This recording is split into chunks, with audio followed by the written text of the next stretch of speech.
तुम्हें तो बहुत मजबूत छड़ी की जरूरत है रिया, जिससे तुम एक राक्षस का सिर फोड़ सकती हो और जादू भी कर सकती हो। अमित ने सलाह देते हुए कहा। क्या बकवास है, तुम्हें तो एक छोटी सी जादू की छड़ी की जरूरत है। रिया को तुम्हारे जैसे चलने के लिए छड़ी की जरूरत नहीं होगी, तुम तो बूढ़े हो चुके हो। वसीम ने कहा। अगर एक नन्हा पिशाच तुम्हारे सामने आया तो तुम अपनी छड़ी से उसे भी नहीं मार पाओगे, अमित ने कहा। तुम जैसे लोग ही नन्हे पिशाचों को अपने पास आने देते हैं। जब भी तुम लड़ाई करते हो तो बंदरों के जैसे यहाँ वहां उछलते रहते हो। तुम तो एक मैजिशियन के नाम पर धब्बा हो, वसीम ने कहा। वो दोनों एक दूसरे को घूरने लगे। माहौल में गर्मी बढ़ गई थी। श्रुति भी थोड़ी घबराई हुई थी और प्रेम को भी काफी चिंता हो रही थी, क्योंकि गुस्से में ये दोनों इस रेस्टोरेंट को बहुत आसानी से तोड़ सकते थे। प्लीज यहाँ मत लड़ाई कीजिए मिस्टर आधी दाढ़ी वाले और मिस्टर कछुआ, वरना मैं आप दोनों से कभी भी बात नहीं करूंगी, रिया ने कहा। अमित रिया की तरफ देखकर स्माइल करने लगा। रिया, क्या तुम्हें मेरी छड़ी पसंद है? मैं तुम्हारे लिए अपनी जैसी छड़ी बना सकता हूं। उनको मैं पर्पल कलर का कर दूंगा, जिसकी कोर में 9वें लेवल के मैजिकल जानवर को रखूंगा, अमित ने कहा। उसका पर्पल कलर होगा? पर्पल मेरा फेवरेट कलर है, रिया ने कहा। रिया, मेरी छोटी सी छड़ी को देखो, वसीम ने अपनी स्लीव्स में से एक जादू की छड़ी निकालकर कहा। ये बहुत हल्की है, इसे तुम अपनी जेब में भी रख सकती हो। मुझे ये काफी पसंद आई, रिया ने एक्साइटमेंट में कहा। मैं हमेशा कोई भारी सी छड़ी लेकर नहीं घूमना चाहती। अरे वाह, तुम तो कितनी होशियार हो, वसीम ने स्माइल करते हुए कहा। अमित थोड़ा सा परेशान दिखने लगा, यहां तक कि वो भी इस बात से सहमत था कि लड़कियों के लिए छोटी छड़ियां ज्यादा अच्छी होती हैं। तभी रिया ने अपनी आईब्रो ऊपर कर ली। लेकिन मैं छोटी छड़ी से राक्षस का सिर कैसे फोड़ूंगी, रिया ने कहा। फिर तुम आखिर चाहती क्या हो? दोनों मैजिशियंस ने पूछा। मैं चाहती हूँ कि मेरी छड़ी मेरी कलाई जितनी बड़ी हो, और जब मैं चाहूं तो वो मेरी हाइट जितनी बड़ी हो जाए। वो तलवार भी बन सके और झाड़ू भी। रिया थोड़ी देर रुकी हुई, फिर उसने कहा, बस मुझे इतना ही चाहिए। यह सुनकर दोनों ही मैजिशियंस कुछ सोचने लगे। ये तो आसान है ना? रिया ने एक्साइटेड होकर पूछा। दोनों मैजिशियंस थोड़ी देर तक हेजिटेट हुए। उन्होंने एक दूसरे की तरफ देखा और एक साथ उन्होंने सिर हिला दिया। फिर मेरे लिए एक ऐसी छड़ी बना दो ना, उसका कलर पर्पल रखना, रिया ने कहा। ठीक है, अमित ने कहा। लेकिन तुम उसे तलवार और झाड़ू में क्यों बदलना चाहती हो? प्रेम को पता था कि रिया एक तलवार क्यों चाहती है। वो बस उम्मीद कर सकता था कि रिया इन दोनों को तलवारबाजी के बारे में कुछ भी ना बताए। अगर मेरे पास तलवार होगी तो मैं योद्धाओं जैसे पोज कर सकती हूँ, और जादूगरनियों को उड़ाने के लिए एक झाड़ू की जरूरत होती है, रिया ने समझाते हुए कहा। अमित और वसीम बिल्कुल चुप हो गए। क्या तुम्हें सचमुच तलवार और झाड़ू चाहिए? उन्होंने पूछा। असल में मुझे झाड़ू की जरूरत नहीं है, लेकिन मुझे तलवार चाहिए, रिया ने थोड़ी देर सोचने के बाद कहा। उसके दोनों मास्टर्स अपनी आईब्रो ऊपर करके छड़ी बनाने का तरीका सोच रहे थे। रिया बिल्कुल चुप वहीं खड़ी थी। क्या आप लोग ये काम नहीं कर सकते? रिया ने थोड़ी देर बाद पूछा और काफी डिसअपॉइंट दिखने लगी। ओके, फिर मेरे लिए एक नॉर्मल ही छड़ी बना देना। चिंता मत करो रिया, मैं कोई तरीका ढूंढ लूंगा, अमित ने कहा। हाँ, ये तुम मुझ पर छोड़ दो, वसीम ने भी अपनी जगह से खड़े होते हुए कहा। थैंक यू मास्टर आधी दाढ़ी वाले, और थैंक यू मास्टर कछुआ। क्या आपको इस दांत और चील की आंख की जरूरत होगी? रिया की आंखों में रौनक आ गई और उसने कहा, नहीं, इनसे मेरा काम नहीं चलेगा, अब मैं जाता हूं। अमित ने स्माइल करते हुए नामे सिर हिला दिया। मैं भी चलता हूं, वसीम ने कहा। बाय मास्टर आधी दाढ़ी वाले, बाय मास्टर कछुआ, रिया ने कहा।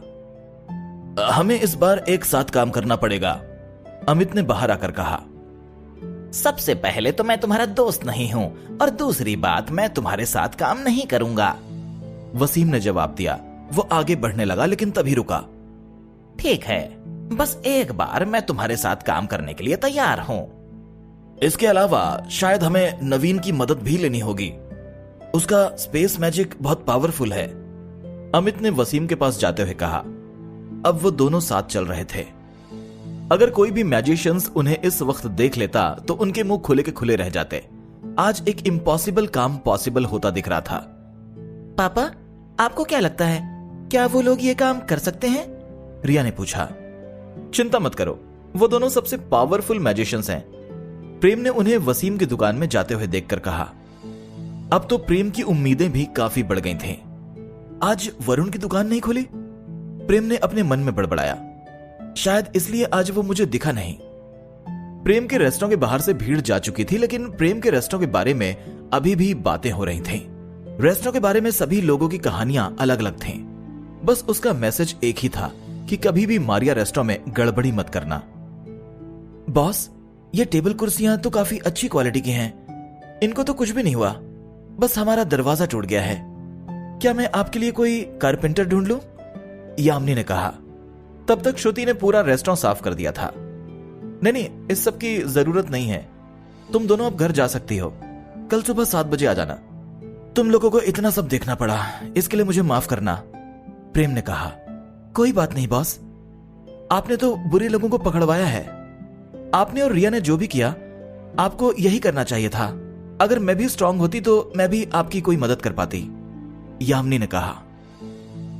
लेकिन मिनी, तुम काफी स्ट्रांग हो, श्रुति ने कहा। तुम बहुत अच्छी हो। अगर तुम अभी से तलवार चलाना शुरू करो तो तुम 4-5 महीने में बहुत अच्छी तलवारबाज हो जाओगी। क्या सचमुच? यामिनी ने एक्साइटेड होकर पूछा। भले ही यामिनी काफी दुबली पतली थी, लेकिन उसमें इतनी ताकत थी कि वो भारी सी तलवार भी उठा सकती थी। और जब यामिनी की पूंछ बाहर आ जाती थी तो वो और भी ज्यादा ताकतवर हो जाती थी। हाँ बिल्कुल, श्रुति ने सिर हिलाकर कहा। अगर मैं सीखना भी चाहूं तो भी मुझे कोई नहीं सिखाएगा, और मुझे यहां काम करना भी काफी पसंद है। अगर मुझे तलवारबाजी और इस रेस्टोरेंट में काम करने में से कोई एक चीज चुननी पड़े तो मैं इस रेस्टोरेंट को चुनूंगी। हाँ, मैं तुम्हारी जगह होती तो मैं भी यही करती, श्रुति ने कहा। प्रेम को यह सुनकर काफी खुशी हुई। यामिनी ने चारों तरफ देखा। वो रेस्टोरेंट की साफ सफाई को एक बार दोबारा चेक कर रही थी। फिर उसने और श्रुति ने प्रेम और रिया से गुड बाय कहा। बाय मिनी दीदी, बाय आयशा दीदी, कल हम सावन की बहार पर डांस करेंगे, रिया ने हाथ हिलाते हुए कहा। प्रेम ने उन दोनों को जाते हुए देखा, फिर उसने अगली डकलिंग की तरफ देखा। अगली डकलिंग प्रेम को बहुत दुखी चेहरा बनाकर देख रही थी। क्या तुम्हें भूख लगी है? प्रेम ने अगली डकलिंग से पूछा। बिल्ली ने तुरंत ही जवाब दिया।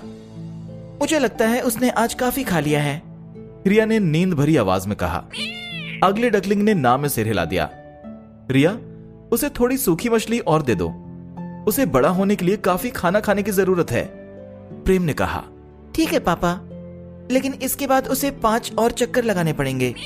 बिल्ली जमीन की तरफ देखने लगी। प्रेम ने बिल्ली को खाना खिलाया और उन दोनों को लेकर सीढ़ियों से ऊपर चला गया। प्रेम ने रिया और अगली डकलिंग को बेड पर सुला दिया। फिर प्रेम सीढ़ियों से वापस नीचे आ गया। रेस्टोरेंट के बाहर निकलकर उसने अच्छे से चेक किया कि कोई देख तो नहीं रहा है। अब तुम दरवाजा लगा सकते हो सिस्टम, प्रेम ने सिस्टम से कहा।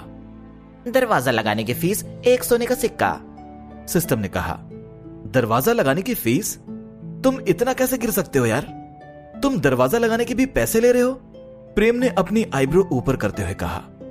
थोड़ी देर भाव तोल करने के बाद सिस्टम 10 कॉपर के सिक्कों में दरवाजा लगाने के लिए मान गया। जैसे ही प्रेम ने दरवाजा अच्छे से चेक करके उसे लगाना चाहा, तभी लाल जैकेट पहने 2 आदमी प्रेम के रेस्टोरेंट के बाहर आ गए। गुड इवनिंग, उनमें से एक आदमी ने कहा। हम चौराहे की एक केटरिंग एसोसिएशन से आए हैं। इस महीने का फूड कंपटीशन जल्द ही शुरू होने वाला है। क्या तुम उसमें भाग लेना चाहोगे? कौन सा फूड कंपटीशन? सॉरी, मैं इसमें बिल्कुल भी इंटरेस्टेड नहीं हूं। प्रेम ने इतना कहकर दरवाजा बंद कर दिया। अरुण और रोहित ने एक दूसरे को देखा। नॉर्मली कोई भी नया रेस्टोरेंट पॉपुलर होने का कोई भी मौका नहीं छोड़ता था, लेकिन प्रेम थोड़ा अलग तरीके से काम करने में भरोसा रखता था। चलो रोहित, यह आदमी काफी चालाक है। इसे पता है कि यह टॉप 100 में नहीं आ पाएगा। हमें इससे पैसे नहीं मिलने वाले, अरुण ने कहा। इस क्रिस्टल ग्लास की साइज तो देखो। रोहित रेस्टोरेंट की बड़ी सी खिड़की को देखकर सरप्राइज्ड था। यह आदमी तो काफी अमीर है। प्रेम को कंपटीशन में इंटरेस्ट नहीं था। उसे पता था कि इस कंपटीशन में अच्छा फूड नहीं जीतेगा। और तो और इसमें तो बहुत अच्छे अच्छे रेस्टोरेंट भी नहीं जीत पाते थे, क्योंकि इस कंपटीशन में बहुत करप्शन था। इसके अलावा प्रेम अपने रेस्टोरेंट में बहुत बिजी रहता था, इसलिए उसके पास कंपटीशन के लिए बिल्कुल भी टाइम नहीं था। तभी एक आवाज आई, नया मिशन। सिस्टम ने तुरंत कहा, फूड कंपटीशन के टॉप 30 में तुम्हारी कम से कम एक डिश होनी चाहिए। मिशन पूरा करने पर तुम्हें बटरस्कॉच आइसक्रीम की रेसिपी अनलॉक कर दी जाएगी। अगर तुम फेल हो गए तो तुम्हें 10,000 सोने के सिक्के देने होंगे। तुम पैसे कमाने के लिए कैसे अजीब अजीब से तरीके लेकर आते हो? प्रेम रुक गया और उसने जमीन की तरफ देखकर कहा। उसने तुरंत दरवाजा खोल दिया। अरे सुनो, मेरी बात तो सुनो, मैं भी कंपटीशन में पार्टिसिपेट करूंगा। अरुण और रोहित पीछे मुड़ गए। क्या सर, आप सचमुच कंपटीशन में पार्टिसिपेट करने वाले हैं? रोहित ने पूछा। हाँ, इसके लिए मुझे करना क्या होगा? प्रेम ने सिर हिलाकर कहा। प्रेम कंपटीशन में पार्टिसिपेट नहीं करना चाहता था, लेकिन सिस्टम ने उसे फंसा दिया था। उसे बटरस्कॉच आइसक्रीम की रेसिपी खोलनी थी, क्योंकि रिया को भी ये आइसक्रीम काफी पसंद आती। प्रेम अपने डिशेस के बारे में काफी कॉन्फिडेंट था। उसे पता था कि इस पूरे इलाके में उससे अच्छा शेफ कोई नहीं है। उसे पूरा भरोसा था कि उसकी डिशेस टॉप 3 में रहेंगी।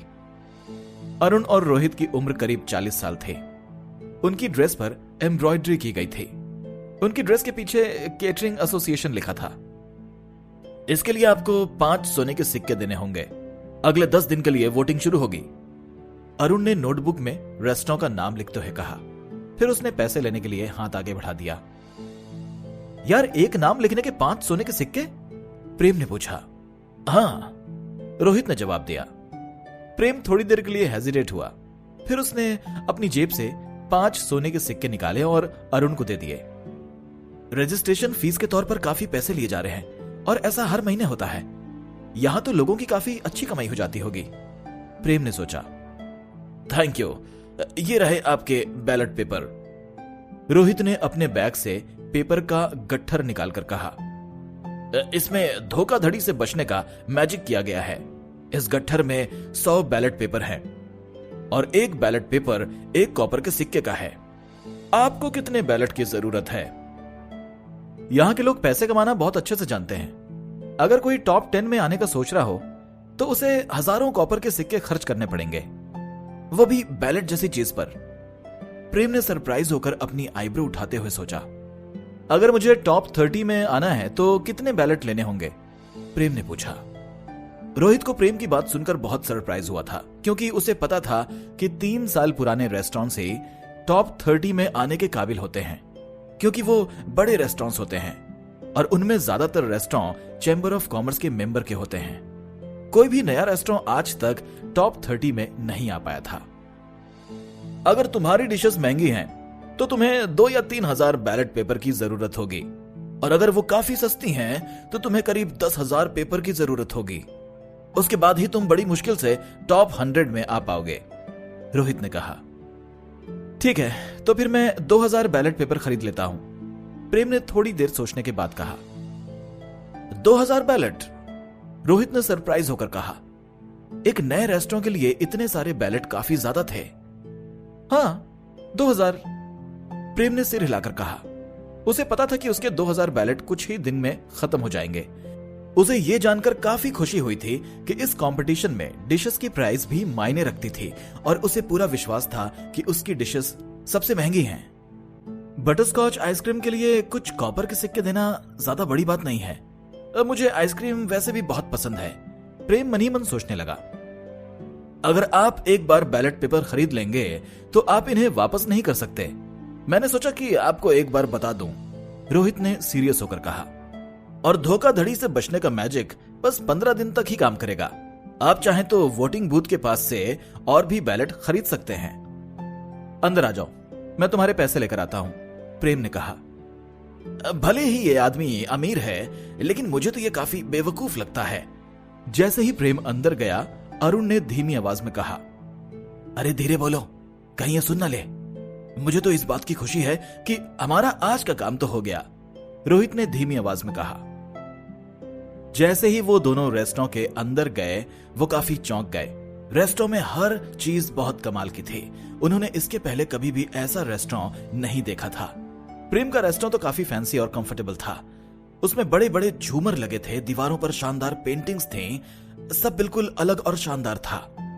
उन दोनों को विश्वास हो गया कि प्रेम का रेस्टोरेंट जल्दी ही काफी पॉपुलर होने वाला था।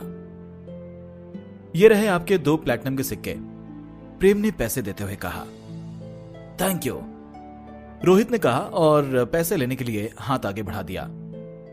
मुझे आपकी 5 डिशेस के नाम चाहिए। एक कस्टमर एक बैलेट में 5 डिशेस ही लिख सकता है और वो बस उन्हीं डिशेस को रेटिंग्स दे सकता है।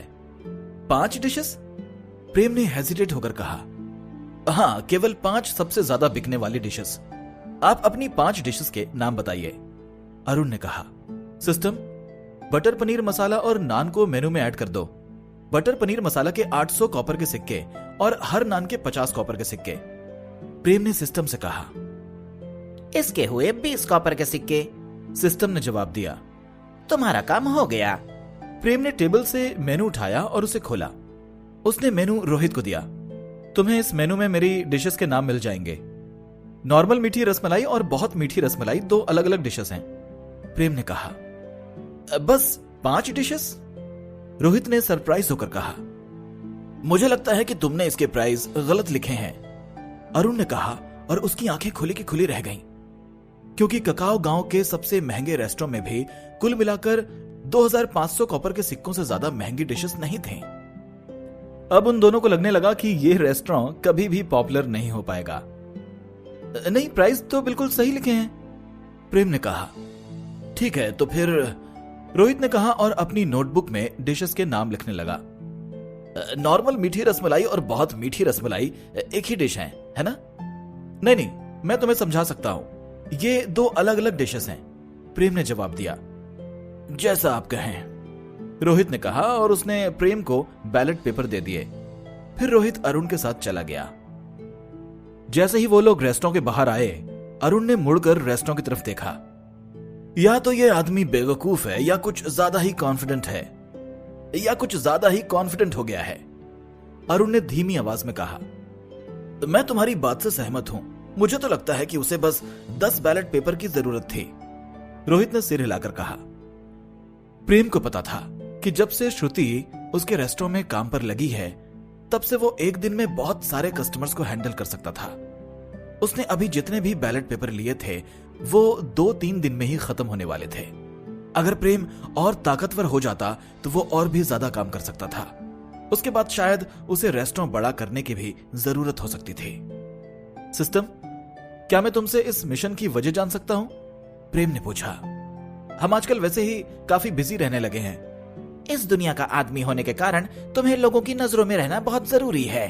तुम तो बस अपने काम में मन लगाओ और इस पूरे राज्य पर छा जाओ, सिस्टम ने कहा। राज्य पर छा जाओ? मतलब तुम पागल तो नहीं हो गए हो? अरे मैं तो बस खाना बनाना चाहता हूं, प्रेम ने असहमति दिखाते हुए कहा।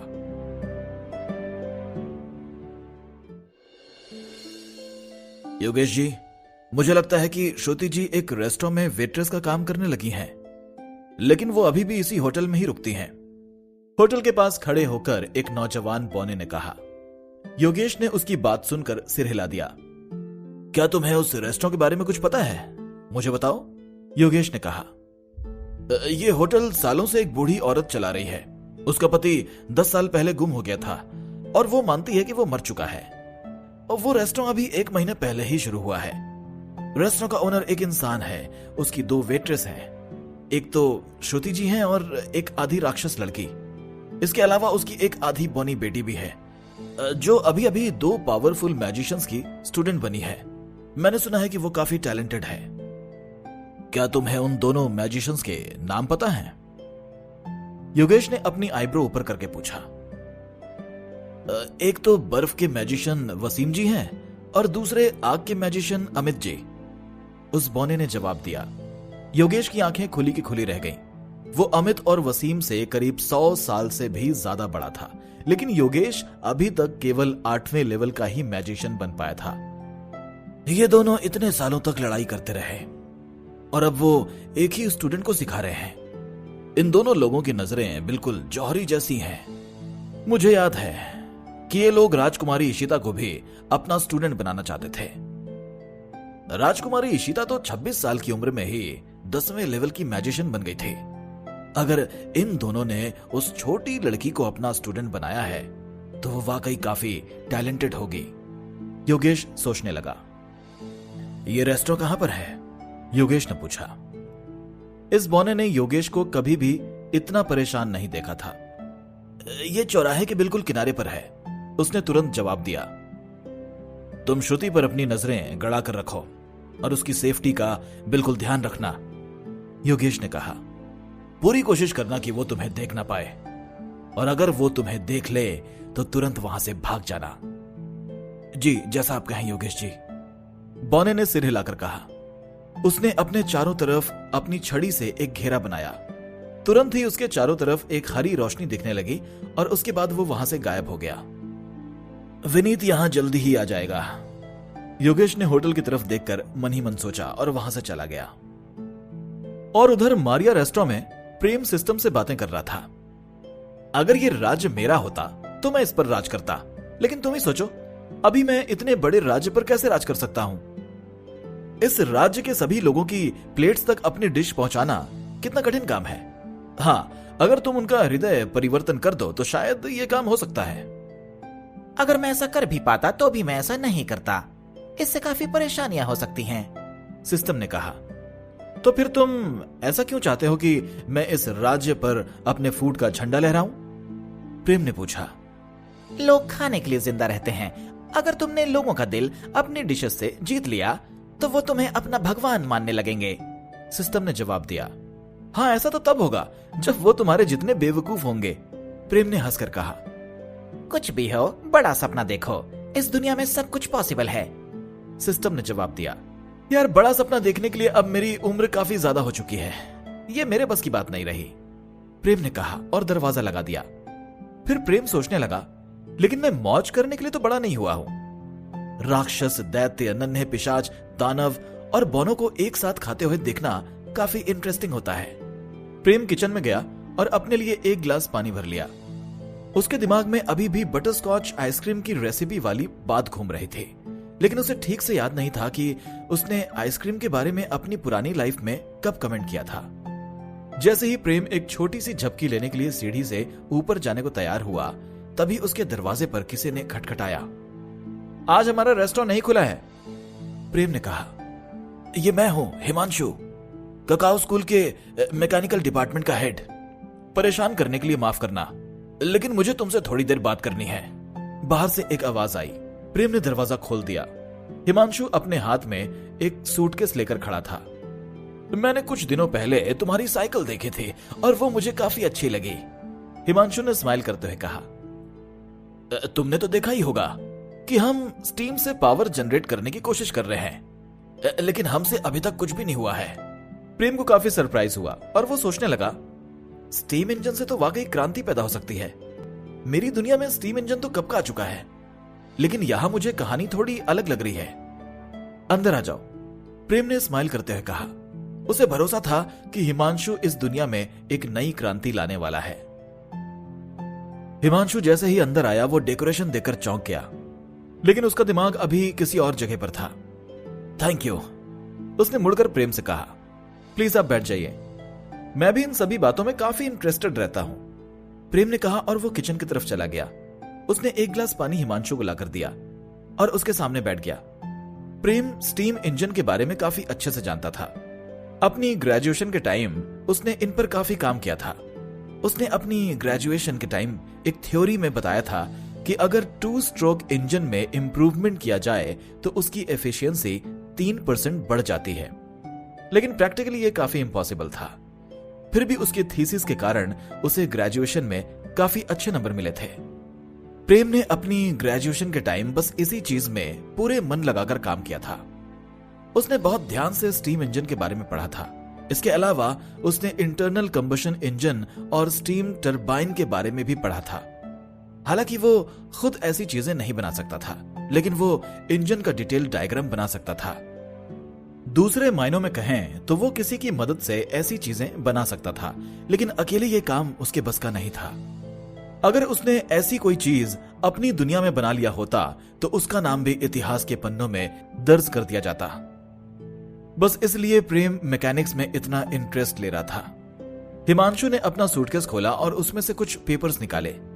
बहुत सालों के एक्सपेरिमेंट के बाद हमने स्टीम की थर्मल एनर्जी को काइनेटिक एनर्जी में बदलने का तरीका ढूंढ लिया है, लेकिन यह काइनेटिक एनर्जी अभी स्टेबल नहीं है।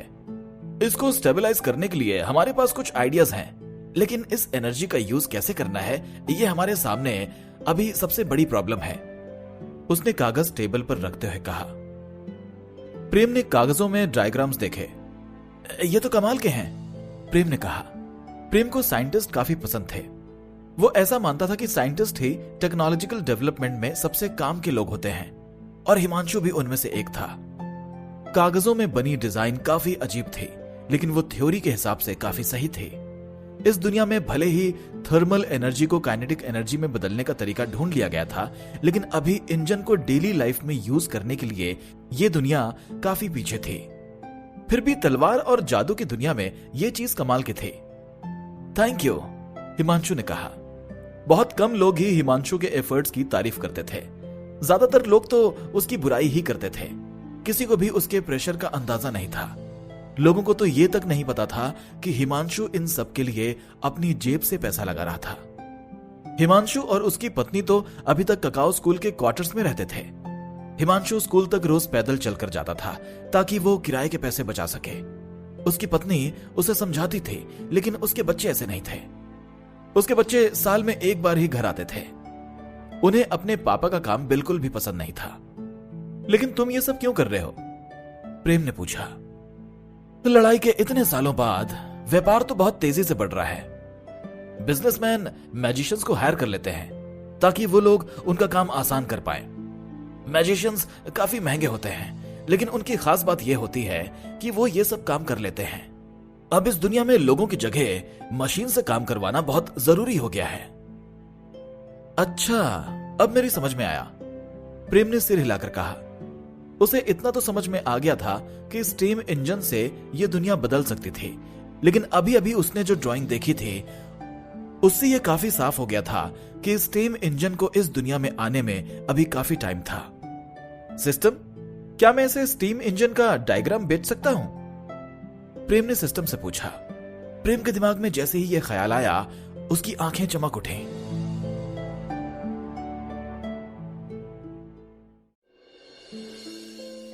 बिल्कुल नहीं, सिस्टम ने जवाब दिया। तुम इस दुनिया को काफी बदल दोगे। इससे काफी प्रॉब्लम्स खड़ी हो सकती हैं, इसलिए ऐसा सोचो भी मत। अरे छोड़ो भाई, मुझे पता है कि तुम तो ये डायग्राम भी मुझे बेचना चाहते हो, प्रेम ने धीरे से कहा। नहीं, मैं ऐसा कोई भी काम नहीं करूंगा जिससे ये दुनिया परेशानी में पड़ जाए, सिस्टम ने कहा। देखो, अगर हम कुछ भी नहीं करेंगे तो भी इस दुनिया में रेवोल्यूशन तो आकर रहेगा। अगर मैं इसे ये डायग्राम दे देता हूं तो इनका काफी टाइम बच जाएगा और ये परेशान भी नहीं होंगे, प्रेम ने कहा। तुम्हें आखिर पता ही कितना है? तुमने बटरफ्लाई इफेक्ट के बारे में सुना है? सिस्टम ने पूछा। अरे मेरी बात तो सुनो यार, अगर मैं इसे ये डायग्राम 50,000 सोने के सिक्के में बेच देता हूं तो मैं अभी के अभी रेस्टोरेंट को अपग्रेड कर पाऊंगा, प्रेम ने कहा। सिस्टम शांत हो गया। नहीं, बिल्कुल नहीं, सिस्टम ने थोड़ी देर बाद कहा। अगर तुमने मुझे ये डायग्राम नहीं बेचने दिया तो मैं कभी भी रेस्टोरेंट को अपग्रेड नहीं कर पाऊंगा, प्रेम ने कहा। अगर मुझे इस डील का 80% मिलेगा तो तुम्हें ये बेचने की इजाजत देता हूं। इसके बदले मैं तुम्हें डायग्राम भी दे दूंगा, सिस्टम ने थोड़ी देर सोचने के बाद कहा। मैं खुद इसका डायग्राम बना सकता हूं, मुझे तुम्हारे डायग्राम की जरूरत नहीं है। मैं तुम्हारे साथ अपने पैसे क्यों शेयर करूं? प्रेम ने असहमति दिखाते हुए कहा। सिस्टम को काफी गुस्सा आ गया। तभी वहां बैठे हिमांशु ने कहा, मैं चाहता हूं कि तुम हमारे साथ मिलकर काम करो।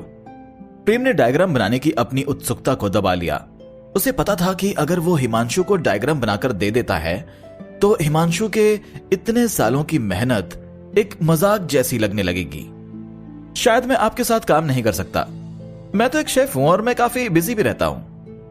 आखिरी मौके पर प्रेम ने डायग्राम ना देने का मन बना लिया था, क्योंकि उसे पता था कि यह डायग्राम काफी कीमती है। उसे हिमांशु अच्छा लगा था, लेकिन उसे पैसों से ज्यादा प्यार था, क्योंकि पैसों से ही वो अपने लिए स्ट्रेंथ खरीद सकता था। प्रेम तो एक बिजनेसमैन था, एक ऐसा इंसान जो हमेशा अपने फायदे के बारे में सोचता था। उसे पता था कि अगर वो ये डायग्राम देवी मंदिर वालों को बेचेगा तो उसे हिमांशु से भी ज्यादा पैसे मिलेंगे। ठीक है, हिमांशु ने डिसअपॉइंट होकर कहा, लेकिन तभी उसके चेहरे पर एक्साइटमेंट दिखने लगी और उसने प्रेम से पूछा, क्या तुम एनर्जी को ट्रांसफर करने की कोई सलाह दे सकते हो? किसी भी चीज को सीधे सीधे चलाने से कोई काम नहीं बनेगा। अगर तुम अपनी मशीन में गियर्स डालते हो और फिर उनके रोटेशन में ट्रांसमिशन कराते हो तो उससे बहुत कुछ हो सकता है। गियर्स का ठीक से यूज किया जाए तो यह काफी काम की चीज हो सकती है। इससे शायद तुम्हारा काम बन जाना चाहिए, प्रेम ने जवाब दिया। गियर्स? हिमांशु ने कहा, हां, शायद गियर्स से काम बन जाना चाहिए। थैंक यू प्रेम। तुम्हें भी स्टीम इंजन बनाने की कोशिश करनी चाहिए। हम तुम्हें सारा डेटा दे सकते हैं। अगर तुमने स्टीम इंजन बना लिया तो हमें इसका क्रेडिट भी नहीं चाहिए। हम बस ये चाहते हैं कि हमें जल्दी से जल्दी ऐसा एक इंजन मिल जाए। हम दुनिया को यह साबित करना चाहते हैं कि हम हमेशा सही थे। मेरे पास जब भी टाइम होगा तो मैं जरूर कोशिश करूंगा, प्रेम ने कहा और उसे खुद की लालच पर शर्म आने लगी।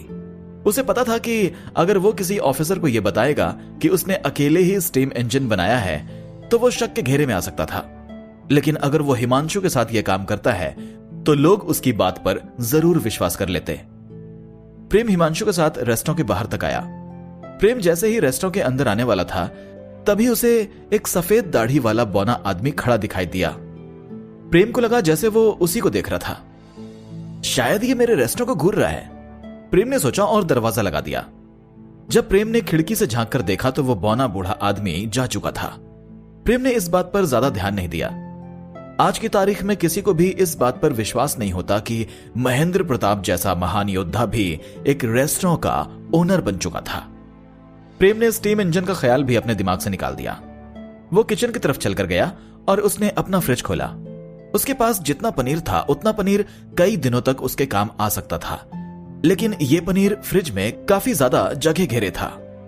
फिर उसने फ्रिज बंद किया और सीढ़ियों से ऊपर चला गया। प्रेम ने डिनर में भी बटर पनीर मसाला और नान बनाए। उसने बिल्ली को भी थोड़ा सा बटर पनीर मसाला खाने को दिया। रिया ने भी अपना खाना खत्म कर लिया। उनके पास तब भी थोड़ा सा बटर पनीर मसाला और नान बच गए थे। पापा, क्या आप मुझे बचा हुआ खाना दे सकते हैं? रिया ने पूछा। लेकिन तुमने तो ऑलरेडी बहुत सारा खा लिया है बेटा, प्रेम ने स्माइल करके कहा। नहीं पापा, ये मैं अपने लिए नहीं ले रही हूं, ये तो मैं जेसिका के लिए ले जाना चाहती हूं। वो हमेशा अपनी मां के लिए खाना बचा कर रखती है और खुद भूखी रहती है। रिया ने इतना कहा और वो थोड़ी देर रुकी। फिर उसने आगे कहा, और इसमें से मैं कुछ चमन और दिनेश को भी देना चाहती हूं और शायद मेरे बाकी दोस्तों को भी। प्रेम ने रिया के बालों में हाथ फेर कर कहा, तुम बहुत अच्छी हो रिया। तुम्हारे कितने दोस्त हैं? मैं तुम्हारे सारे दोस्तों के लिए बटर पनीर मसाला और नान बनाऊंगा और मैं जेसिका को 2 प्लेट दे दूंगा ताकि वो अपनी मां को भी बटर पनीर मसाला खिला सके, प्रेम ने कहा। थैंक यू पापा, मेरे 20 दोस्त हैं, रिया ने सिर हिलाकर कहा और प्रेम के गाल पर किस कर दिया। ठीक है, तुम जाओ अगली डकलिंग के साथ खेलो, मुझे यह बनाने में थोड़ा टाइम लगेगा, प्रेम ने कहा। प्रेम को अब अपनी बात पर थोड़ा पछतावा होने लगा था, लेकिन वो रिया को नाराज नहीं करना चाहता था। प्रेम रोज बहुत पैसे कमाता था, लेकिन अभी भी उसे स्ट्रेंथ खरीदने के लिए काफी पैसों की जरूरत थी। वो फ्री में किसी को भी कोई चीज नहीं देना चाहता था, लेकिन उसे रिया के इमोशंस की भी परवाह थी। प्रेम ने बटर पनीर मसाला बनाया और उसे डिब्बों में बंद कर दिया। उसने सारे डिब्बों को 2 बड़े बड़े बैग में रख लिए। चलो रिया, चलते हैं, प्रेम ने बैग हाथ में लेकर कहा। पापा, क्या आप थोड़ी देर रुकेंगे? मुझे अपने कपड़े बदलने हैं, रिया ने कहा। ठीक है, प्रेम ने सिर हिलाकर कहा। रिया अपने दोस्तों के सामने अच्छी ड्रेस पहनकर जाना चाहती थी। रिया दौड़कर सीढ़ियों से ऊपर गई और थोड़ी देर के बाद वो पीले फूलों वाली एक ड्रेस पहनकर आई। तुमने पर्पल कलर की ड्रेस क्यों नहीं पहनी? वो तुम्हारा फेवरेट कलर है ना? प्रेम ने सरप्राइज होकर कहा। पापा, जेसिका को पीली ड्रेस काफी पसंद है, इसलिए मैंने सोचा कि अगर मैं ये पहनती हूं तो उसे काफी अच्छा लगेगा, रिया ने कहा। प्रेम ने बच्चों में ऐसी दोस्ती सालों से नहीं देखी थी। प्रेम ने दरवाजा लगाया और चौराहे की तरफ जाने लगा। रिया अगली डकलिंग को गोद में लिए थी और प्रेम अपने हाथ में दोनों बैग पकड़े था। थोड़ी देर बाद वो लोग एक जगह पहुंचे जहां बहुत सारी बेंच रखी हुई थी। बहुत से बच्चे वहां बैठे हुए थे और अपनी चीजें देख रहे थे। रिया, एक लड़की ने सरप्राइज होकर कहा।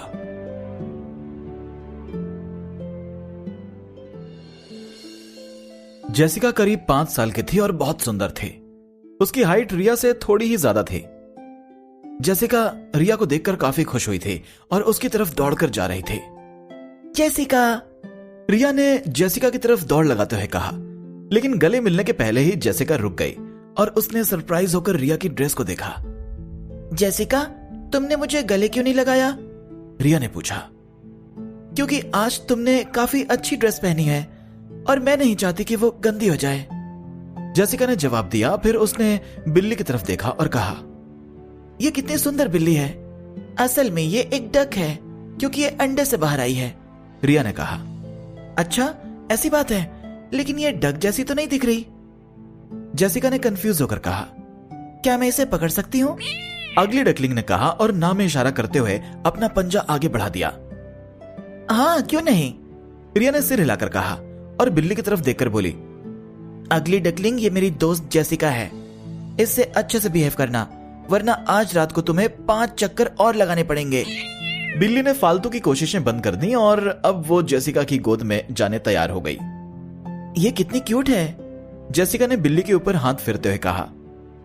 तब तक बाकी के बच्चे ने भी रिया को देख लिया। रिया, रिया, सभी लोग आकर रिया से मिले। वो जेसिका की गोद में बिल्ली को देखकर काफी क्यूरियस थे।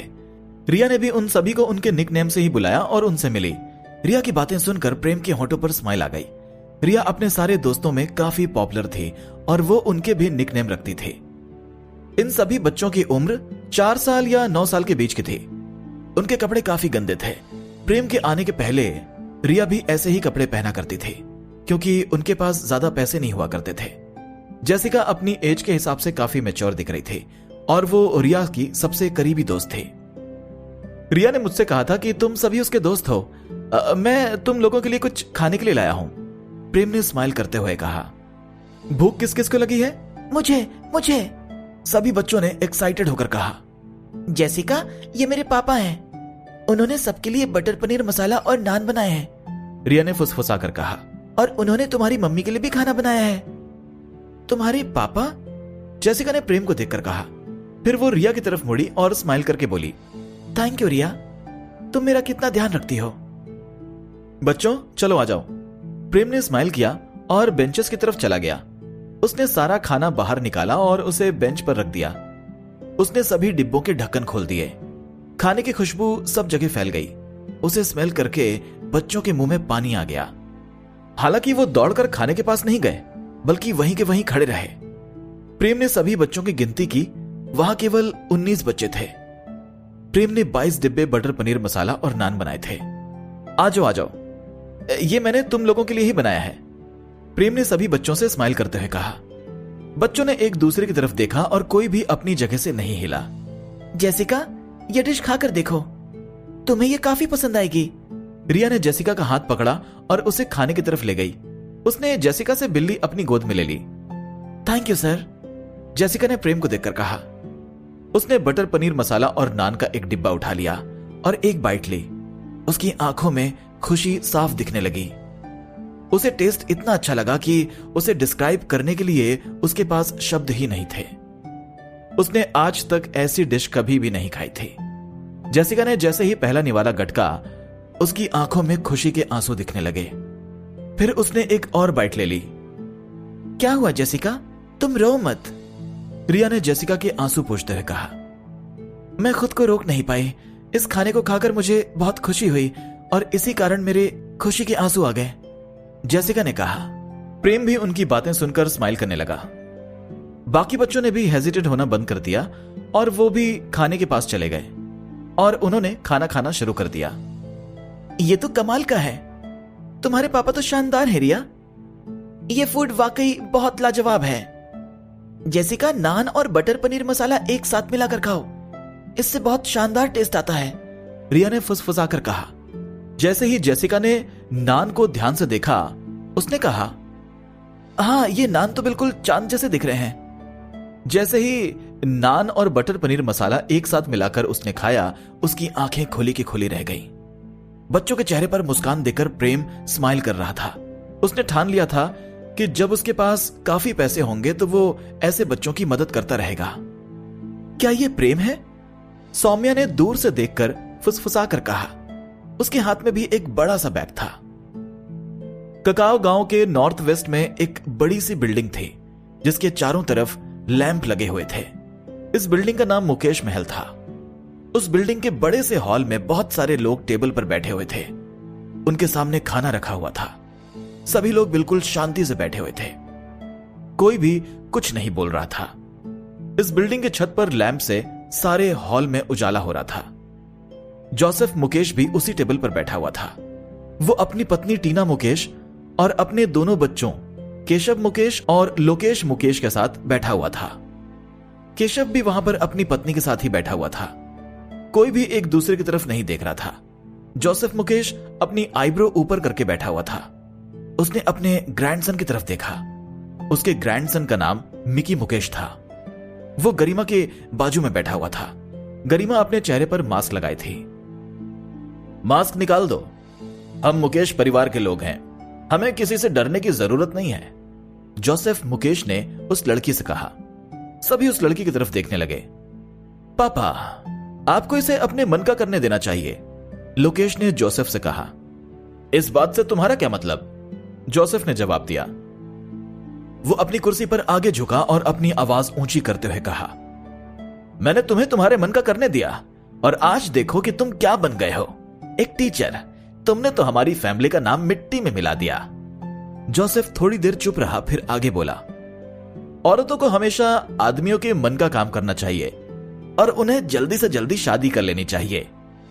केशव ने अपने भाई लोकेश की तरफ देखा और वापस अपना चेहरा नीचे कर लिया। अंजलि, हेमा और हेली ने भी गरिमा की तरफ ऐसे देखा जैसे गरिमा इस कमरे में अकेली लड़की हो। मेरी जॉब में कुछ भी बुरा नहीं है। मुझे बच्चों को पढ़ाना पसंद है। मैंने अपने मन से यह काम चुना है, लोकेश ने अपनी जगह पर खड़े होते हुए कहा। फिर उसने गरिमा की तरफ देखा और अपनी आवाज ऊंची करके बोला, औरतों को हमेशा आदमियों के हिसाब से काम नहीं करना चाहिए। वो जो चाहे वो कर सकती हैं।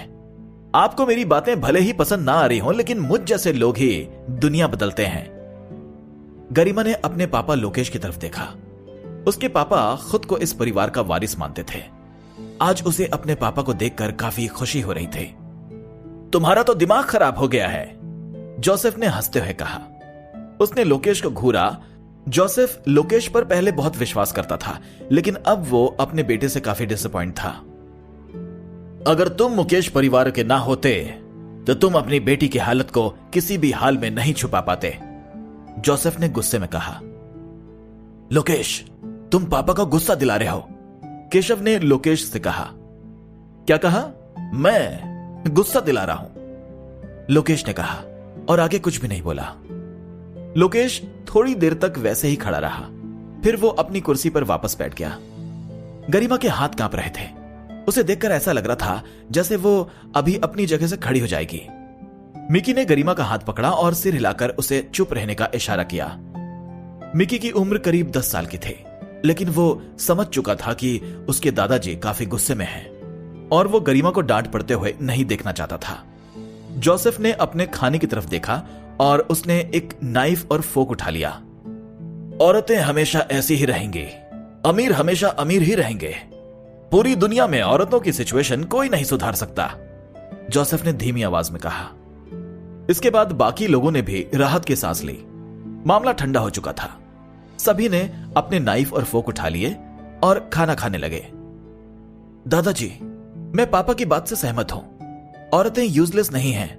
मैं आपको एक दिन यह बात साबित करके बताऊंगी, गरिमा ने अपनी जगह से खड़े होते हुए कहा। बाकी सभी लोग चौंक गए और अपनी जगह पर फ्रीज हो गए। उन्होंने कभी भी नहीं सोचा था कि इतनी छोटी लड़की जोसेफ मुकेश के खिलाफ आवाज उठाने की हिम्मत करेगी। लोकेश ने गरिमा को ऐसे देखा जैसे आज वो पहली बार उसे देख रहा हो। मुझे भूख नहीं लगी है, मैं जा रही हूं, गरिमा ऐसा कहकर वहां से चली गई।